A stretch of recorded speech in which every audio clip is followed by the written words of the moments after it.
வெங்கட்ரமணன், 23 மாவட்டங்களுக்கு கனமழைக்கான எச்சரிக்கை விடுக்கப்பட்டிருக்கக்கூடிய நிலையில மக்களுக்கான பாதுகாப்பு ஏற்பாடுகள் மற்றும் நிவாரண முகாம்கள் அந்தந்த மாவட்ட நிர்வாகம் தரப்புல செய்யப்பட்டிருக்கா? மாவட்ட நிர்வாகங்கள் தரப்புல மக்களுக்கு என்னென்ன எச்சரிக்கைகள் எல்லாம் கொடுக்கப்பட்டிருக்கு? தற்போதைய சூழலை பொறுத்த வரைக்கும் இந்த தென்கிழக்கு வங்கக்கடல் பகுதியில் நிலவி வரக்கூடிய ஆழ்ந்த காற்றழுத்த தாழ்வு பகுதி வலுப்பெறும் அப்படின்னு சொல்லியிருக்காங்க. ஆனா இது புயலாக வலுப்பெறுமா அப்படிங்கறத தொடர்ந்து கண்காணித்து வருவதாக இந்திய வானிலை ஆய்வு மையம் தொடர்ந்து தெரிவிச்சிருக்கிறாங்க. அதோட நகரவுகளை தொடர்ந்து கவனிச்சுட்டு வராங்க. தற்போதைய சூழலை பொறுத்த வரைக்கும் இது ஆழ்ந்த காற்றழுத்த தாழ்வு பகுதியாக நிலவி வருது. இதனால மிக கனமழை அளவுக்கான மழை என்பது பெய்யக்கூடும் என தெரிவிக்கப்பட்டிருக்கிறது. தற்போதைய சூழலை பொறுத்த வரைக்கும் இது புயலாக வலுப்பெற வாய்ப்பில்லை அப்படின்னு சொல்லி தென்மண்டல வானிலை ஆய்வு மைய இயக்குநர் பாலச்சந்திரன் தெரிவித்திருந்தாலும் கூட இந்த மிக கனமழைக்கான எச்சரிக்கை கொடுக்கப்பட்டிருக்கக்கூடிய மாவட்டங்களுக்கு முன்பு குறிப்பிட்டது போலவே இங்கே தாழ்வான பகுதிகளில் அல்லது இந்த கடலோர ஓரமாக ஒட்டி இருக்கக்கூடிய பகுதிகளுக்கு ஒலிபெருக்கி மூலியமாக ஒரு அறிவுறுத்தல், அதாவது தொடர்ந்து இந்த பெஞ்சல் புயல் அந்த சமயத்திலிருந்தே இந்த மிக கனமழைக்கான எச்சரிக்கை கொடுக்கப்படும் பொழுதும் ஒவ்வொரு பகுதிகளிலும் தாழ்வான பகுதிகளில் வசிக்கக்கூடிய மக்களை முகாம்களை மாற்ற வைக்கப்பட்டு அந்த முகாம்களை தங்க வைக்கக்கூடிய மக்களுக்கு முறையான குடிநீர், உணவு ஆகியவற்றை வழங்குவதற்கு ஏற்பாடு செய்ய வேண்டும் என அந்தந்த மாவட்ட நிர்வாகம் சார்பாக ஏற்கனவே மாநில பேரிடர் மீட்பு துறை சார்பாக ஒரு அறிவுறுத்தல் என்பது வழங்கப்பட்டிருக்கிறது.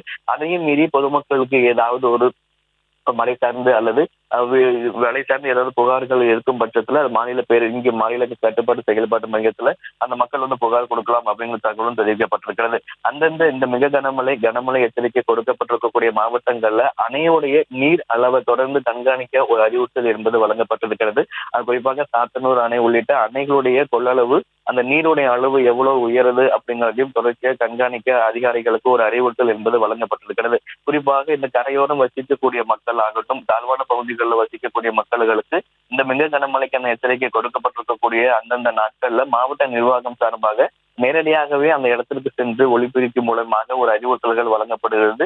முன்கூட்டியாக அவர்கள் முகாம்கள், அதாவது தாழ்வான பகுதிகள் இந்த கரையோரம் வசிக்கக்கூடிய மக்களை முன்கூட்டியாகவே உங்களுக்கு ஏதாவது பாதிப்பு ஏற்படக்கூடிய பட்சத்தில் நீங்கள் முன்கூட்டியாகவே முகாம்கள்ல தங்கலாம். அங்க முகாம்கள் அப்படி வரக்கூடிய மக்களுக்கு முறையான குடிநீர், உணவுகளை நாங்கள் ஏற்பாடு செய்து தருவோம் என அந்தந்த மாவட்ட நிர்வாகங்கள் அந்த கரையோரம் இருக்கக்கூடிய மக்களாகட்டும் தாழ்வான பகுதிகளில் மக்களுக்கு ஒரு அறிவுறுத்தல் என்பது வழங்கியிருக்கிறார்கள். தொடர்ச்சியாக மிக கனமழை எச்சரிக்கை கொடுக்கப்பட்டிருக்கக்கூடிய மாவட்டங்களுக்கு மாவட்ட ஆட்சியர் தலைமையில அந்தந்த மாவட்டத்தில் இருக்கக்கூடிய மக்களுக்கு ஒரு அறிவுறுத்தல் என்பது வழங்கப்பட்டிருக்கிறது. தொடர்ச்சியாக அந்த டெல்டா மாவட்டங்களில் இருக்கக்கூடிய அணைகளுடைய கொள்ளளவும் அந்த நீருடைய அளவுகளையும் தொடர்ந்து கண்காணிக்க அதிகாரிகளுக்கு ஒரு அறிவுறுத்தல் என்பதும் வழங்கப்பட்டிருக்கிறது. வெங்கட்ரமணன், வானிலை மையத்திலிருந்து கனமழைக்கான எச்சரிக்கை கொடுக்கப்பட்டிருக்கக்கூடிய ஒரு சூழல்ல, குறிப்பா சென்னை மற்றும் புறநகர பகுதிகளில் பார்த்தீங்கன்னா இரவு முதலே கனமழை தொடர்ந்து பெய்துட்டு வரக்கூடிய ஒரு சூழல்ல தொடர்ந்து இந்த மழை எவ்வளவு நேரம் நீடிக்கும் அப்படின்னு வானிலை மையத்திலிருந்து சொல்லப்பட்டிருக்கா? குறிப்பா சென்னை மற்றும் புறநகர பகுதிகளை பொறுத்த வரைக்கும்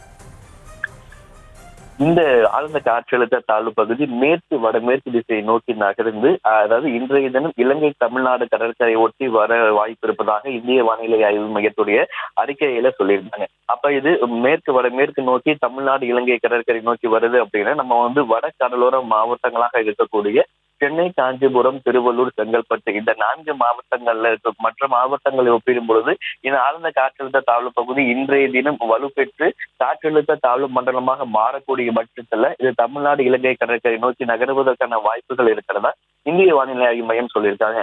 அப்படி இனி தமிழகத்தை நோக்கி நகரும் பொழுது மற்ற டெல்டா மாவட்டங்களை காட்டிலும் முன்கூட்டியாகவே சென்னை, காஞ்சிபுரம், திருவள்ளூர், செங்கல்பட்டு உள்ளிட்ட இந்த 4 மாவட்டங்கள்ல மழையுடைய அளவு மற்ற மாவட்டங்களை ஒப்பிடும் பொழுது இந்த 4 மாவட்டங்கள்லயும் மழையோட அளவு என்பது அதிகமாக இருக்கும். குறிப்பா நேற்றைய தினத்துல சென்னை வானிலை ஆய்வு மையம் குறிப்பா ஒரு தகவல் என்பது தெரிவித்திருந்தார்கள். வட தமிழக கடலோர மாவட்டங்கள், புதுச்சேரி தரைக்காற்று 55 கிலோமீட்டர் வேகத்துல வீசக்கூடும் அப்படின்னு சொல்லியிருந்தாங்க. புயல் நேரத்துல தான் நமக்கு தரைக்காற்று வீசுவது வழக்கம். ஆனா இந்த ஆழ்ந்த காற்றழுத்த தாழ்வு பகுதி இன்றைக்கு வலுப்பெற்று காற்றழுத்த தாழ்வு மண்டலமாக மாற இருக்கக்கூடிய சூழ்நிலையில் தரைக்காற்றுக்கான எச்சரிக்கையை ஏற்கனவே சென்னை வானிலை ஆய்வு மையம் சொல்லியிருக்காங்க. இந்த தரைக்காற்று எச்சரிக்கையுமே வட கடலோர மாவட்டங்களுக்கு தான் கொடுக்கப்பட்டிருக்கிறது.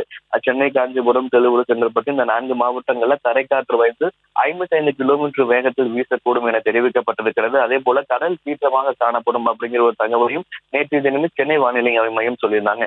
இன்னைக்கு இந்த ஆழ்ந்த காற்றழுத்த தாழ்வு பகுதி வலுப்பெறக்கூடிய பட்சத்துல மற்ற டெல்டா மாவட்டங்கள், தென் மாவட்டங்களை காட்டிலும் கூடுதலாக வட தமிழக கடலோர மாவட்டங்களாக இருக்கக்கூடிய சென்னை, காஞ்சிபுரம், திருவள்ளூர் இந்த 4 மாவட்டங்கள்ல அதிக காற்றுடன் கூடிய மழையை எதிர்பார்க்கலாம். சொல்லலாம். ஏன்னா இன்னைக்கு சென்னை உள்ளிட்ட 23 மாவட்டங்களுக்கு கனமழைக்கான எச்சரிக்கை என்பது கொடுக்கப்பட்டிருக்கிறது. குறிப்பாக வட கடலோர மாவட்டங்கள் 4 மாவட்டங்களுக்குமே இன்றைய தினம் கனமழைக்கான எச்சரிக்கை என்பது கொடுக்கப்பட்டிருக்கிறது.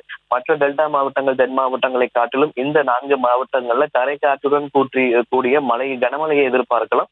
இந்த 4 மாவட்டங்களிலுமே கடல் சீற்றமாக காணப்படுவதற்கான வாய்ப்புகள் இருப்பதாக ஏற்கனவே சென்னை வானிலை ஆய்வு மையம் தெரிவித்திருக்கக்கூடிய சூழ்நிலையில் தொடர்ச்சியாக இந்த ஆழ்ந்த காற்றழுத்த தாழ்வு பகுதியுடைய மேற்கு வடமேற்கு திசை நோக்கி நகரும் சொல்லியிருந்தாலும் கூட இதனுடைய நகர்வுகளை பொறுத்து இதில் ஏதாவது மாற்றம் ஏற்படுமா அல்லது டெல்டா மாவட்டங்களுக்கு என்ன பாதிப்பு போகுமா இல்லைன்னு வடகடலோர மாவட்டங்களிலே இது புயலாக வலுப்பெறாமல் காற்றழுத்த தாழ்வு மண்டலமாகவே கரையை கலக்கக்கூடுமா அப்படிங்கறத இந்த நகர்வுகள் மூலியமாக மழையுடைய அளவுங்கிறது மாறி பெய்யக்கூடிய வாய்ப்புகள் இருக்கு சார்.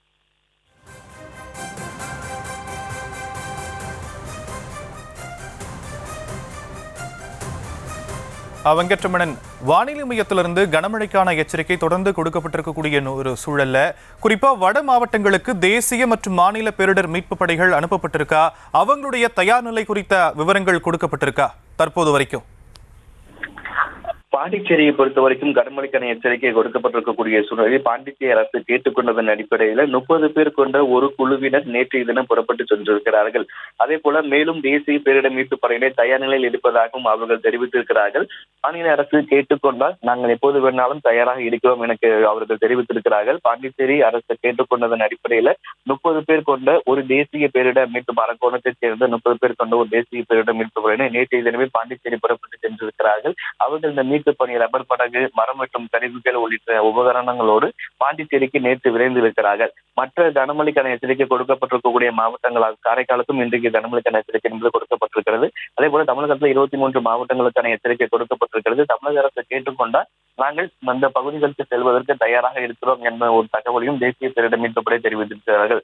தற்போது சூழலை பொறுத்த வரைக்கும் பாண்டிச்சேரிக்கு 30 பேர் கொண்ட ஒரு குழுவினர் நேற்றே சென்றிருக்கிறார்கள். தொடர்ச்சியாக மற்ற பகுதிகளுக்கும் நாங்கள் செல்வதற்கு தயாராக இருக்கிறோம், மாநில அரசு எப்போது வேண்டுமானாலும் எங்களை அணுகலாம் அப்படின்னு சொல்லி தேசிய பேரிடர் மீட்பு படையினர் அவர்கள் அந்த உபகரணங்களோடு ரப்பர் படகு, மாற்றக்கூடிய கருவி, அந்த லைஃப் ஜாக்கெட் உள்ளிட்ட அந்த உபகரணங்களோடு அவர்கள் தயார் நிலையில் இருக்கிறார்கள். மாநில அரசு இது போன்ற மிக கனமழைக்கான எச்சரிக்கை கொடுக்கப்பட்டிருக்கக்கூடிய மாவட்டங்களாகட்டும், அதே போல கனமழைக்கான எச்சரிக்கை கொடுக்கப்பட்டிருக்கக்கூடிய மாவட்டங்கள்ல மாநில அரசு கேட்கக்கூடிய பட்சத்துல நாங்கள் அந்த பகுதிக்கு சென்று பணி செய்ய தயாராக இருக்கிறோம் அப்படின்னு சொல்லி தேசிய பேரிடர் மீட்பு படை தரப்பிலிருந்து தெரிவித்திருக்கிறார்கள்.